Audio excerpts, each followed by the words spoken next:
La première dame de Côte d'Ivoire, Mme Dominique Ouattara, était hier samedi matin en blocos dans la commune de Cocody pour assister à la messe d'action de grâce célébrée par le cardinal Couto à la paroisse Saint-Pierre du village pour dire merci à Dieu pour son élévation à la dignité cardinalice. Le président de la République sera à Dabouya Grand Laou demain lundi pour une visite d'État. Avant son arrivée, la première dame de Côte d'Ivoire, Dominique Ouattara, a fait don de plusieurs équipements d'une valeur de 150 millions de francs CFA et augmenter l'enveloppe du FAFSI qui passe de 50 à 150 millions de francs CFA. Et puis 209 écoles islamiques vont intégrer le système d'enseignement ivoirien. Ces écoles viennent ainsi augmenter le nombre d'établissements scolaires islamiques reconnus par l'État de Côte d'Ivoire. Et pour le magazine de ce dimanche, nous allons parler de notre environnement ici en Côte d'Ivoire et chercher à savoir s'il est compromis. Notre invité est le professeur Koulibaly Lonsinan, vice-président de l'université Nandju à Brogoua. Il est professeur en ingénierie environnementale. Professeur, merci d'avoir accepté notre invitation et à tout à l'heure pour l'entretien. Mesdames et messieurs, bienvenue et merci de suivre les informations sur RTI 1. Nous vous le disions dans nos titres. La première dame de Côte d'Ivoire, Mme Dominique Ouattara, était hier samedi matin à Blocos, dans la commune de Cocody, pour assister à la messe d'action de grâce célébrée par le cardinal Couto à la paroisse Saint-Pierre du village pour dire merci à Dieu pour son élévation à la dignité cardinalice.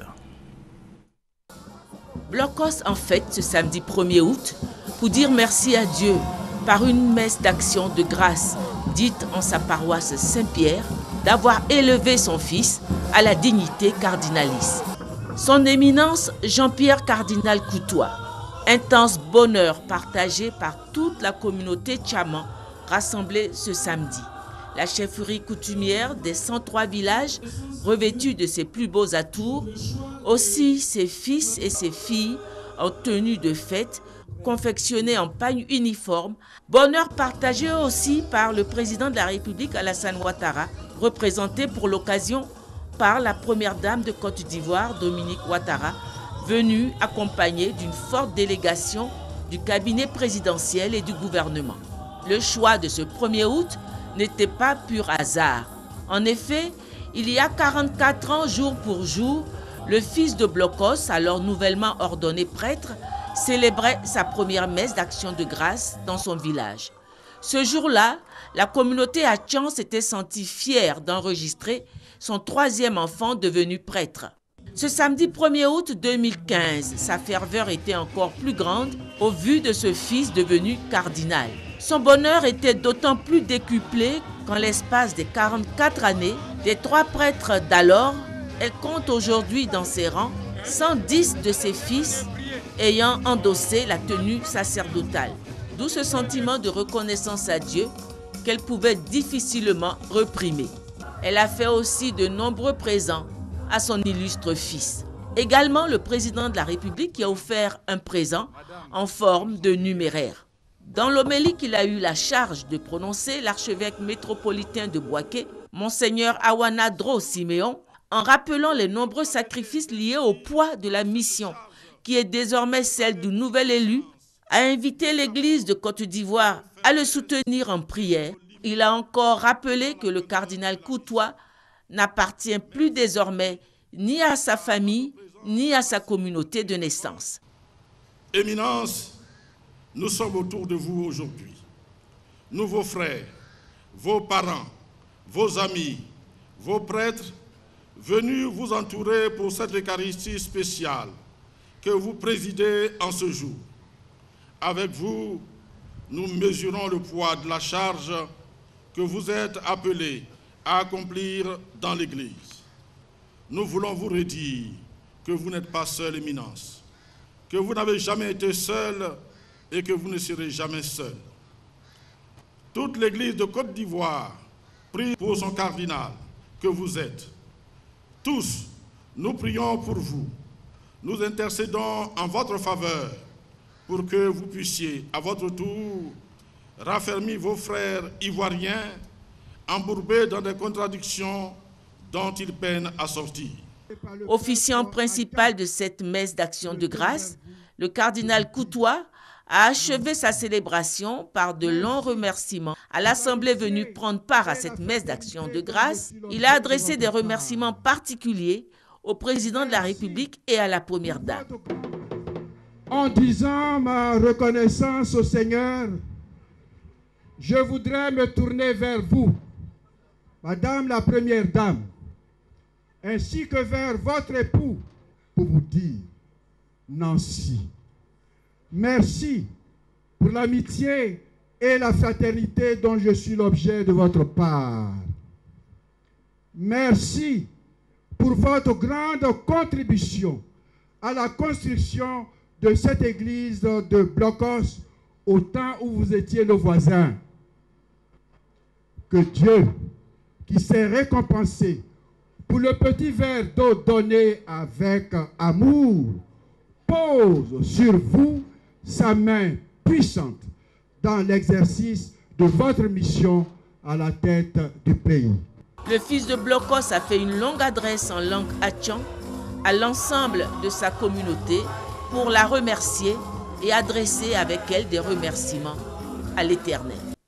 Et il a conclu en donnant sa bénédiction finale à toute l'Assemblée. En quittant Blocos ce samedi, la Première Dame s'est réjouie de ce moment de partage avec les habitants de ce village. Je suis venue représenter le président de la République à cette messe d'action de grâce pour soutenir notre ami et notre frère, le cardinal Jean-Pierre Coutois.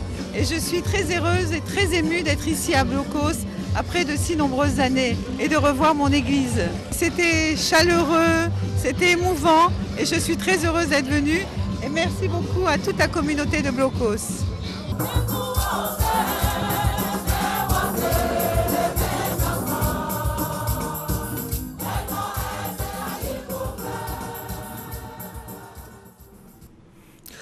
La première dame de Côte d'Ivoire fait parler son cœur à l'endroit des populations de Dabo. 150 millions de francs CFA de dons d'équipement, une augmentation de l'enveloppe du FAFSI de 50 à 150 millions de francs CFA. C'est ce que Mme Yao Patricia Sylvie est allée annoncer hier samedi aux populations de Dabo. Et c'était à la place Henri Conan Bédier de la ville. Thomas Guessambi.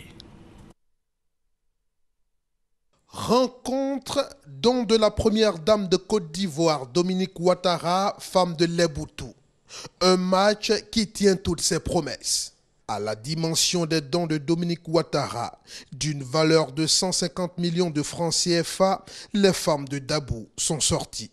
Elles sont sorties dans leur diversité, véritable richesse de cette ville, chargée d'histoire pour accueillir Yao Patricia Sylvie et la délégation qu'elle conduit au nom de l'épouse du chef de l'État. Dominique Ouattara connaît vos besoins et veut autant que faire se peut contribuer à leur satisfaction, dira à l'occasion la directrice de cabinet de la première dame. Madame Dominique Ouattara a toujours été proche de ses parents de Dabo. Parce que Dabo est une ville chère au cœur du président de la République et à la première dame. Il ne peut en être autrement. Dabo est une ville particulière pour le couple présidentiel. Chères sœurs de Dabo, vous avez entendu parler du FAFSI. Vous en avez bénéficié à hauteur de 50 millions. Madame Dominique Ouattara, la première dame, votre sœur, me charge de vous dire qu'à compter de ce jour, Dabo bénéficie en plus de 100 millions de francs CFA pour faire 150 millions au titre du FAFSI dans le département de Dabo. Après avoir entendu ces bonnes nouvelles, ce sont des femmes remplies de joie qui bénissent l'heureuse donatrice. Dites à Madame la Première Dame qu'ici à Dabo, nous savons et apprécions le combat pour la dignité et l'émancipation de la femme, le combat pour l'éducation et la protection de l'enfant et de la jeune fille qu'elle mène auprès de son illustre époux, le président de la République, son Excellence Alassane Ouattara. Nous sommes tellement heureuses. Je me dis que nous n'avons pas de mots pour lui dire merci pour ce qu'elle vient de faire pour nous. Ça nous dépasse. Vraiment, cette femme au grand cœur que Dieu nous a donné et nous souhaitons qu'elle et son mari vivent longtemps. Et c'est toute une première dans l'histoire de Dabou. Vraiment, je dis merci à la première dame, vraiment d'avoir pensé à nous. Avec ces fonds, aujourd'hui, les femmes sont heureuses parce qu'elles se prennent en charge. Et quand il y a des problèmes à la maison, avant que monsieur ne vienne, déjà ils ont déjà réglé le problème. Vraiment, nous lui disons merci et que Dieu lui donne longue vie. Elle et son mari. La place Henri Konan Bédié de Dabou. Les femmes honorées et leurs parents y donnent rendez-vous au couple Ouattara pour lui exprimer de vive voix leur infinie gratitude. Rappelons justement que le président de la République, Alassane Ouattara, sera à Dabou et à Grand-Lao demain lundi pour une visite d'État. Pour sa première sortie officielle, la haute autorité pour la bonne gouvernance s'est rendue à la direction des renseignements généraux. C'était vendredi ici dans la commune de Cocody. Cette séance de travail avait pour objectif d'établir une coopération étroite entre les deux institutions. Boussa Koulibaly, Vénance Eman, Niamia. Cela fait maintenant quelques semaines. Seydou Eliman Diara, président de la haute autorité pour la bonne gouvernance dans les locaux de la direction des renseignements généraux. Selon le président de cette institution, cette visite vise la mise en place d'une collaboration étroite et parfaite entre les deux institutions. Vous rencontrez, bâtir une coopération entre vous et nous. Et je pense que nous allons asseoir les bases de cette coopération et qu'à partir de maintenant, nous pourrons travailler dans de bonnes conditions. C'est pour rassurer les Ivoiriens, rassurer les dirigeants du public et du privé que sans une bonne gouvernance, un pays n'a pas d'avenir. Pour le directeur des renseignements généraux, le commissaire divisionnaire Seydou Touré, les renseignements généraux sont un outil de bonne gouvernance, de préservation des richesses nationales et d'aide à la prise de la bonne décision. Nous sommes heureux de recevoir parce que collecter un renseignement, c'est tout un cycle. Et quand le renseignement est confiné et mis à disposition, le gouvernement en fait un outil précieux. Une direction des renseignements généraux qui fonctionne avec les moyens vraiment adéquats, permet à l'État de bien gouverner. Car nous sommes un outil d'aide à la décision, mais à la bonne décision. Un fascicule renfermant toutes les missions et les prérogatives de la haute autorité pour la bonne gouvernance a été remis à la direction des renseignements généraux. S'en est suivi un tête-à-tête entre les deux partenaires qui sont appelés à collaborer à travers leurs services d'investigation. Les 12 préfets de police de Côte d'Ivoire étaient réunis vendredi autour du directeur général de la police. La rencontre qui a eu lieu à l'école de police d'Abidjan avait pour objectif d'instruire ces préfets, entre autres, sur la lutte préventive contre le terrorisme et l'impact de l'insécurité sur les populations qui vivent en Côte d'Ivoire. Hamza Diaby.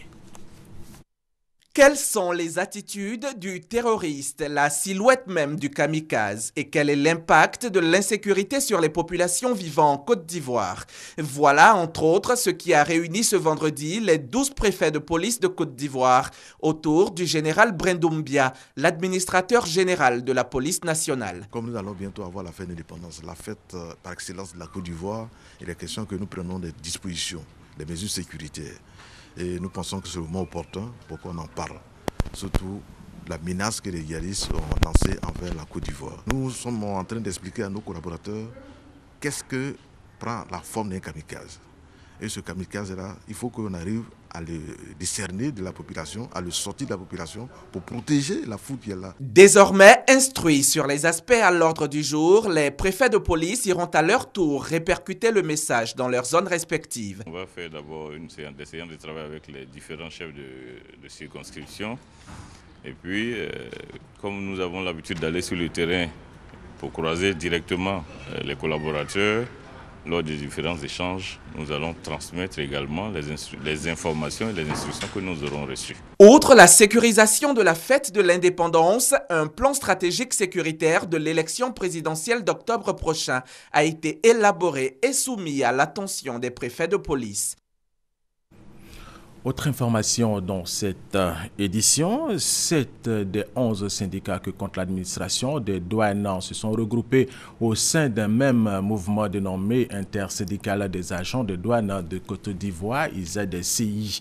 Le congrès consécutif de cette nouvelle entité a eu lieu hier samedi au plateau autour du thème « Unité syndicale face aux enjeux des objectifs de recettes ». Jean-Luc Bangou. Lutter pour l'amélioration constante des droits des agents, faire la promotion du mérite, développer un mouvement douanier fort et solidaire, tels sont les défis majeurs que l'intersyndical des agents des douanes de Côte d'Ivoire, IZCI, s'engage à relever. Les membres de cette nouvelle entité marquent ainsi leur volonté de faire le syndicalisme autrement. Nous avons changé d'option et nous voulons, dans l'état actuel de la Côte d'Ivoire, qui veut atteindre d'ici 2020 l'émergence, il n'y a pas de place pour des grèves, des arrêts de travail intempestifs. C'est pourquoi nous voulons maintenant adopter une autre façon de revendiquer, c'est de discuter.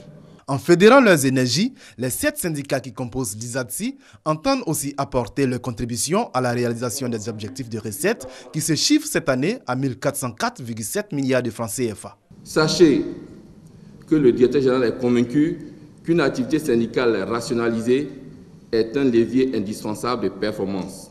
C'est pourquoi il m'a demandé de vous traduire son vœu que cette plateforme qui est née serve réellement à l'institution d'un dialogue social et responsable avec la tutelle. Le congrès constitutif de l'IZCI a vu la participation des administrations des douanes des pays de l'Union économique et monétaire ouest-africaine, UEMOA.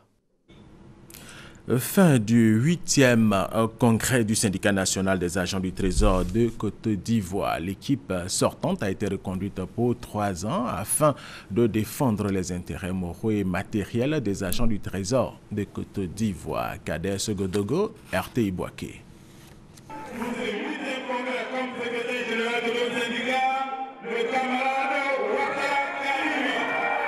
Karim Ouattara, secrétaire général sortant du Sénat Trésor, peut jubiler. Il est reconduit pour un second mandat de 3 ans et avec la manière. 234 voix sur 258 votants. Son bilan a milité en sa faveur.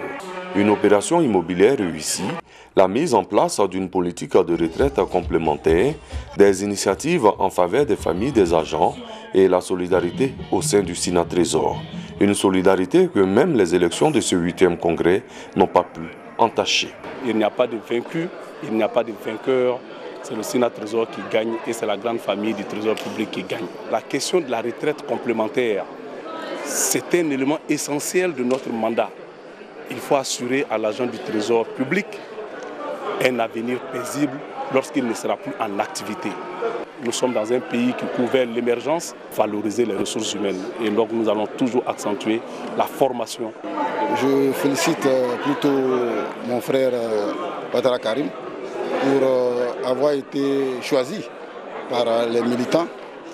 Et donc je lui souhaite un bon mandat. À la cérémonie de clôture, les autorités présentes ont félicité le Sénat Trésor pour le bon déroulement de ce 8e congrès, qui marque également les 22 ans du Sénat Trésor. Les militants du Sénat Trésor ont, lors de ce 8e congrès, démontré leur attachement à leur syndicat. Ils sont restés présents et éveillés de 22h à 6h du matin pour prendre part au vote. Vendredi dernier, le palais de justice d'Abidjan était le théâtre d'une cérémonie de prestation de serment. Il s'est agi de 27 nouveaux avocats qui démarrent officiellement leur profession. Témoin pour RTI 1, Hamza Diaby. Ce vendredi, c'est un palais de justice d'Abidjan bondé de monde et pour cause, une cérémonie de prestation de serment. 27 impétrants prêtent ainsi serment dans les formes prévues par la loi et deviennent membres de l'Ordre des avocats de Côte d'Ivoire.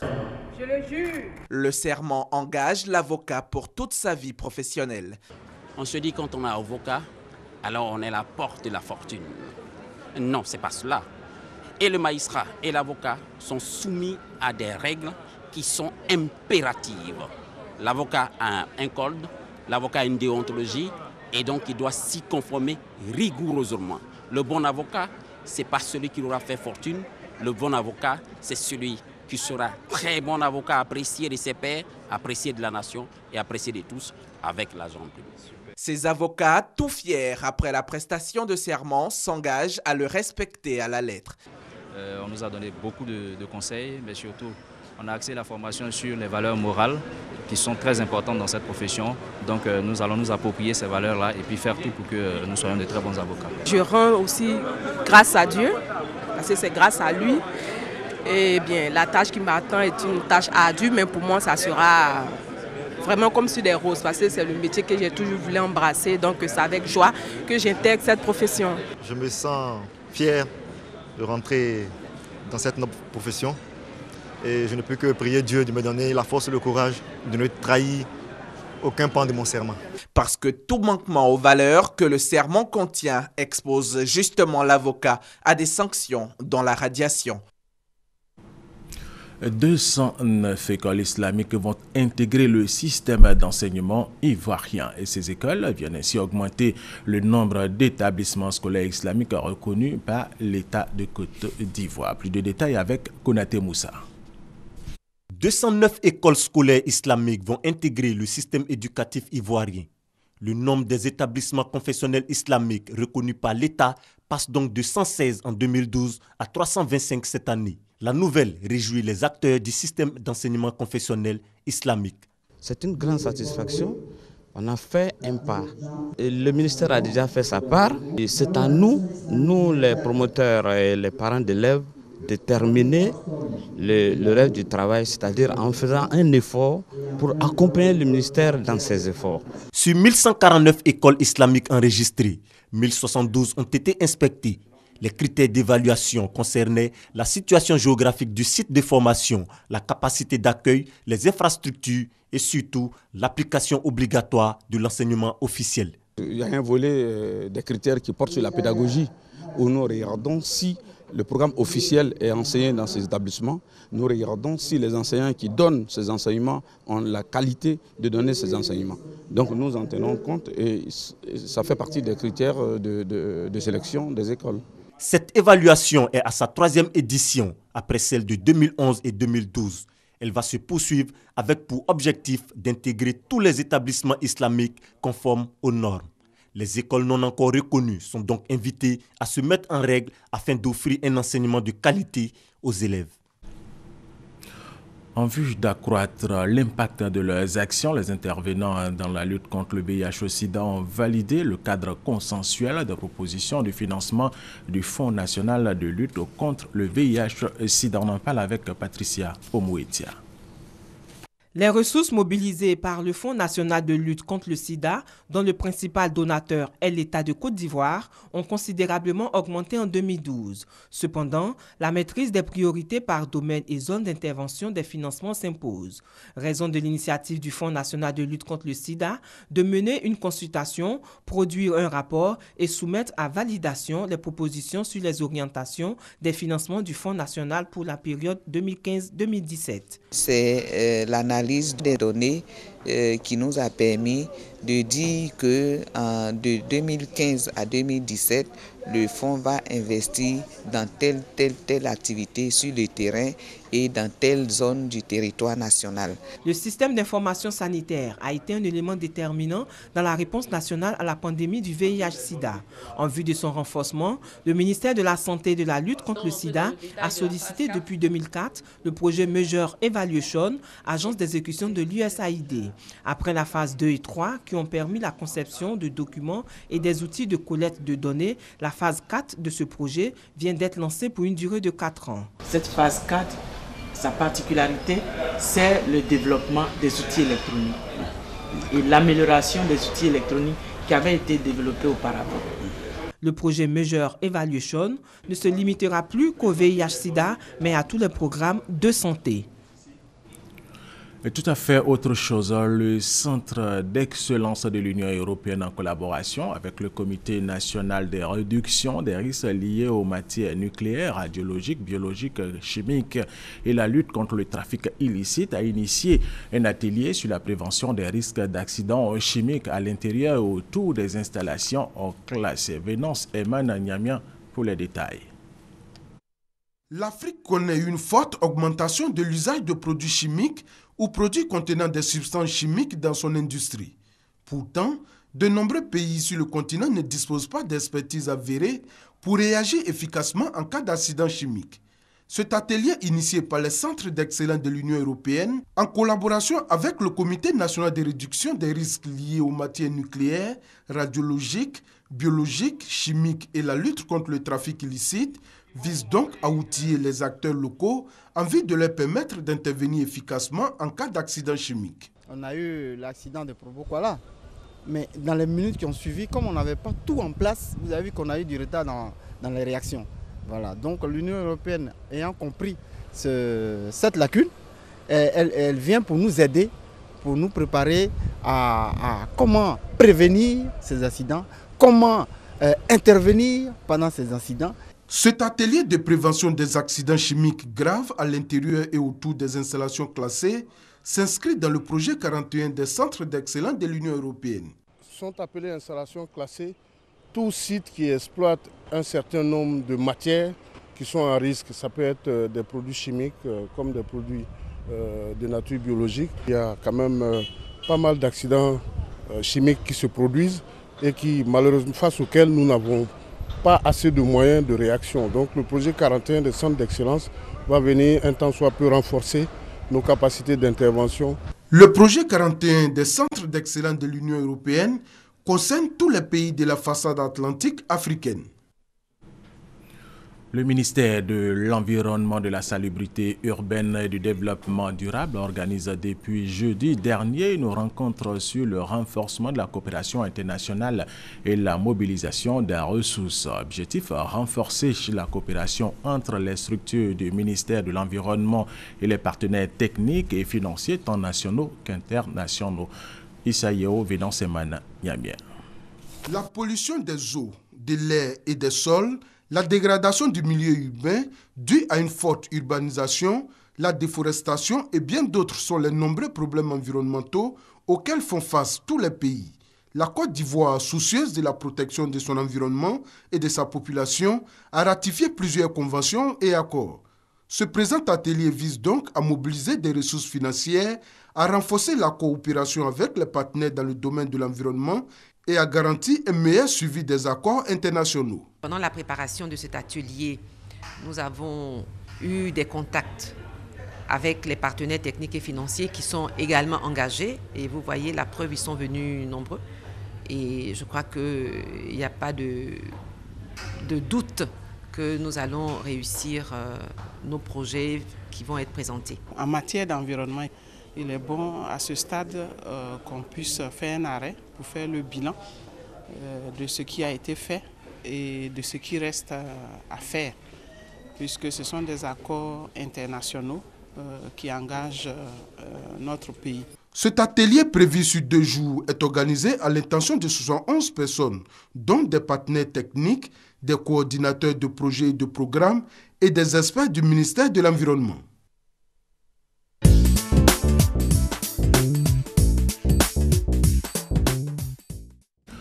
Pour le magazine de ce dimanche, nous allons parler de notre environnement ici en Côte d'Ivoire, bien sûr, chercher à savoir s'il est compromis, cet environnement.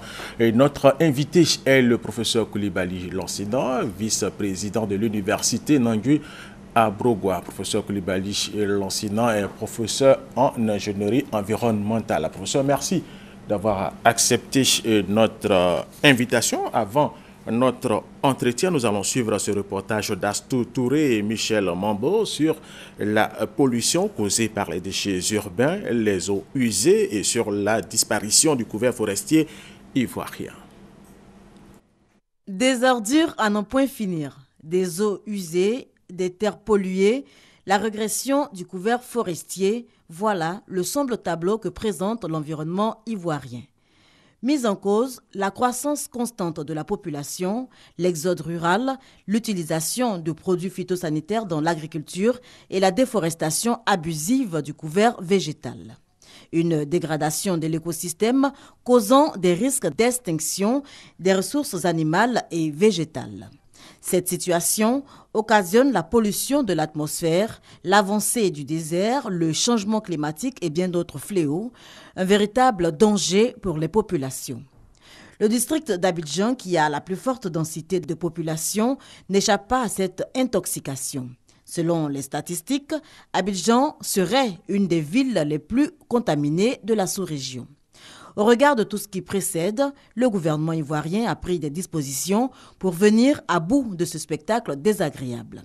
Pour preuve, la ratification de plusieurs conventions internationales et l'élaboration des textes de loi pour une meilleure gestion de l'environnement.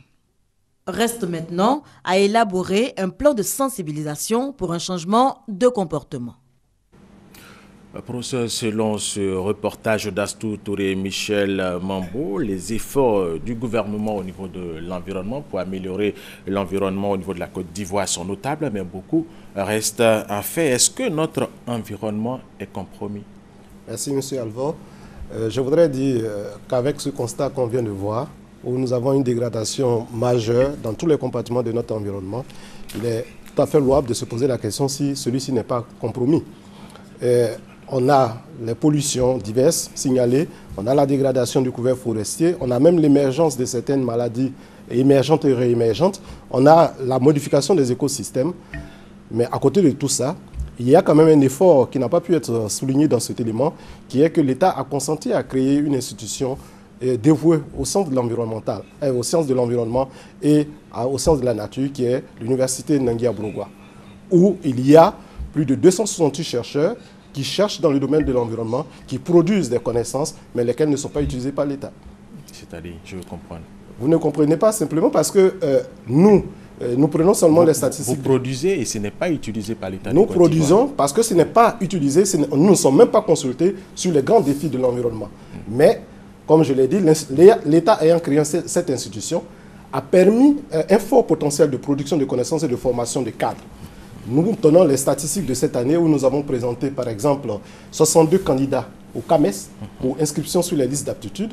Nous avons fait un taux de réussite de 96,112%, soit 59 inscriptions sur 62 candidats présentés, ce qui présente une bagatelle à peu près de 400 publications scientifiques d'un encadrement de l'ordre de 20 docteurs que nos enseignants ont présentés et qui ont été reconnus sur le plan international. Mais ici, en Côte d'Ivoire, pour ces défis-là, nous ne sommes pas consultés pour prendre en compte ces différents éléments. Alors, très bien, professeur. Alors, vous cherchez, vous trouvez, est-ce que vos résultats sont connus? Vous avez dit à l'instant que vos résultats ne sont pas utilisés par l'État de Côte d'Ivoire. Est-ce que ces résultats sont connus? La connaissance pour le chercheur, c'est de produire des connaissances et d'être dans un canevas d'évaluation. Dans notre cas de figure, le chercheur produit pour être évalué sur le plan international par le CAMES. Et il revient donc à l'État, nous pensons, de pouvoir organiser le cadre de sorte que le producteur de connaissances, la connaissance produite puisse bénéficier aux destinataires. Et dans ce cas de figure, nous pensons qu'il faut aller vers l'organisation un peu du cadre institutionnel. Celui-ci existe, vous avez signalé beaucoup de conventions signées, beaucoup d'institutions créées, mais il n'y a pas la coordination qui permet d'aller vers la production de connaissances, d'orientation de politique, qui permet donc aux destinataires de bénéficier des connaissances générées dans les différentes institutions de recherche. Une proposition concrète. Une proposition, nous avons pensé qu'il serait bon que l'État réfléchisse à ce que nous avons proposé, que nous appelons un Conseil national de l'environnement, où les institutions techniques, qui sont des acteurs, les techniques, je parle des ministères techniques, les institutions d'appui technique, qui sont par exemple, je peux citer le CIAPOL, et les institutions de recherche, puissent se retrouver dans ce canevas-là, réfléchir sur les problèmes existants et les problèmes à venir, proposer des orientations politiques afin que le politique procède à son implémentation. Alors, professeur, dans le reportage d'Astou Touré et Michel Mambo, il a été également question de disparition de la forêt ivoirienne. Vous, à votre niveau, alors quel constat et quelles propositions pour lutter justement? Merci, M. Alvor. Le constat est le même, hein? C'est-à-dire nous sommes passés au début des indépendances de 16 millions d'hectares de forêt en Côte d'Ivoire pour nous retrouver aujourd'hui. Les statistiques les plus optimistes nous donnent 4 millions d'hectares. Mais au fond, quand on regarde, la dégradation est majeure. Cela résulte d'une politique agricole qui n'a pas suffisamment été planifiée. Cela résulte aussi d'une politique d'investissement dans le cadre de la réforestation qui, à notre sens, n'a pas pu être suivie. Nous pensons par exemple qu'il faut réfléchir à une incitation des populations à contribuer à la plantation de forêts. Par exemple, nous avons pensé à un impôt vert qui pourrait permettre, nous vous expliquons un peu, qui pourrait permettre par exemple à un acteur donné, à une population, un individu, par exemple vous, M. Alvor, on vous inciterait à créer une forêt.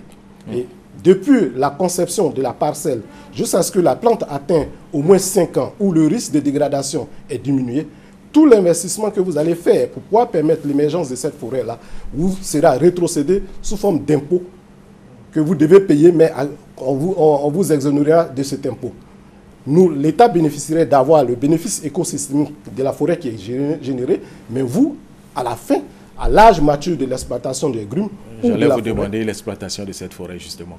Elle vous reviendra. Mais le bénéfice environnemental est tel que l'État, en consentant le minimum, ce que nous appelons l'impôt vert, vous permettrait et nous permettrait, nous, de préserver un environnement durable où nous allons avoir un climat conservé, nous allons avoir un frein à ce qu'on appelait la déforestation, donc à l'avancée du désert et à toutes les modifications climatiques qui résultent de cela. Alors, ici, au niveau du district d'Abidjan, il y a la forêt du Banco, une forêt qui est plus que menacée. Alors vous, à votre niveau, alors comment est-ce que vous concevez cela? Alors quelle est l'importance justement de cette forêt, la forêt du Banco? La forêt du Banco, à l'instar de toutes les forêts, présente un intérêt majeur pour la population d'Abidjan et même pour la population riveraine. Parce que la forêt permet de créer un microclimat. Ça c'est d'un. La forêt est un environnement socio-culturel. Si vous regardez les populations autochtones de la région qui fréquentent la forêt, l'exploitent, vont chercher des ressources à l'intérieur. À l'intérieur de cette forêt, on peut développer un tourisme qui permet de faire découvrir à des enfants une source, par exemple. La source de la rivière du Banco vient du Banco, qui est vraiment le point où la nappe ressurgit carrément en surface. Donc, et nous avons une préservation d'essences diverses, nous avons une faune qui y est. Et donc, vraiment, cette forêt-là révèle un intérêt. Malheureusement, la forêt est en perpétuelle agression. La surface est réduite, bien qu'il y ait un cadre de protection. Aujourd'hui, nous nous trouvons avec le risque d'avoir une pollution majeure de la nappe qui se trouve en dessous, qui est la nappe du Grand Abidjan, qui permet d'alimenter les populations. Si rien n'est fait pour limiter les agressions, pour au moins sécuriser le volet assainissement, le volet de gestion globale de l'environnement des déchets et autres, nous risquons d'avoir une pollution de la nappe et qui va entraîner un surcoût dans l'exploitation. Et donc, c'est finalement le destinataire final qui est la population qui va payer le plus fort pour pouvoir avoir de l'eau potable au niveau d'Abidjan. Une forêt à ne pas détruire donc? Absolument, il ne faut pas détruire cette forêt.